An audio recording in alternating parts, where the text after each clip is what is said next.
do we consider that spirituality makes somebody is weak? So my question to Ramchandran Prabhu right now is that, first, when we are looking at the story in Bhagavad Gita where Arjuna, he like once he was there on the battlefield, okay, what happened is like he actually confronted and told Krishna that, Arey, I can control wind. I have this bow which can control wind, but I cannot control my mind. And we are talking about a person who, अगर आपने story सुना होगा अर्जुना के बारे में, वो जो मछली के आँख में उन्होंने गोल घूमते हुए चीज पे मछली के आँख में उन्होंने लाइक उतना लेवल का धनुष्य बाण मारा था, उतना लेवल का डिसिप्लिन था उनका, एंड उतना लेवल का स्किल है, and he is saying that I can not control my mind. And on the other hand, his cousin brother, whom he was fighting against, Duryodhana, who was like completely on the immoral side, के यार मुझे कुछ चाहिए नहीं, I want to go ahead and grab everything, I want to own everything, I don't want to give anything to my brothers, you know. So that person in that level of immorality, he's still confident. He is way confident, and यहाँ पे spiritual, the person being spiritual makes him weak. So this is the conversation that we are starting today. In the same Bhagavad Gita, the 16th chapter, it speaks about the divine and the demoniac. So there are two ideologies explained in Bhagavad Gita. So the divine is represented by Arjun, and the demoniac is represented by Duryodhan. And both are best at their ideologies. So Duryodhan, his ideology is that enjoyment is what ultimately matters. Who enjoys?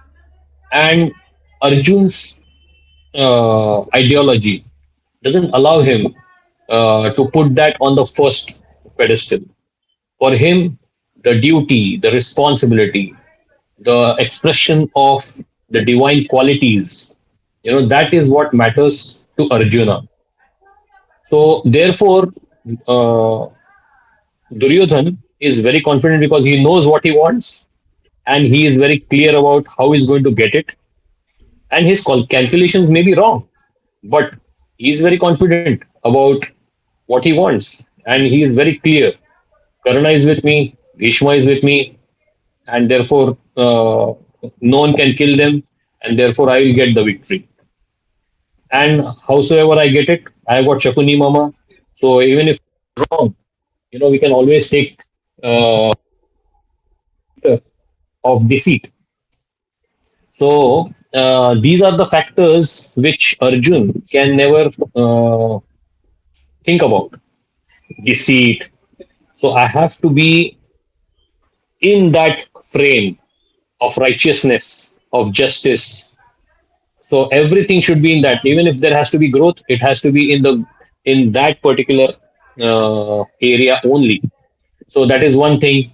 Then second thing is he is very, very clear about his own competencies. So when he says that I can control the wind, he means it. And when he says that I can't control my mind, he means it. So he has done a very proper, thorough examination, self-examination, introspection of his own self. Whereas Duryodhan has very, very, deeply failed in doing that introspection about his own character, his behavior, his all those things. So that inner introspection, that because Arjuna is perfect, he actually is right in saying that he cannot control his mind. And so there is difference between confidence and arrogance. So what you may feel that Duryodhan is confident, so it may be his arrogance.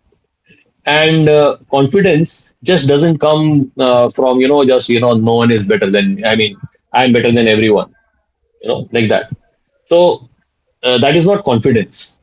That is arrogance. So then what is confidence? What is the difference between arrogance and confidence? What is the difference between confidence and this false egoism? So Confidence comes when there is clarity, when there is a strong will, but out of sacrifice. That person has actually sacrificed for that, and then he knows what all are his limits and for what is the purpose for which he uh, uh, toiled, struggled, संघर्ष किया है उसने. So, and then he also has introspected over his competence. So he knows what all his. So when he has the clarity of his own self, when he has the clarity about the the the magnitude of the crisis or the problems in the life, and therefore the confidence comes out of that, and that can be called actually as confidence, according to me.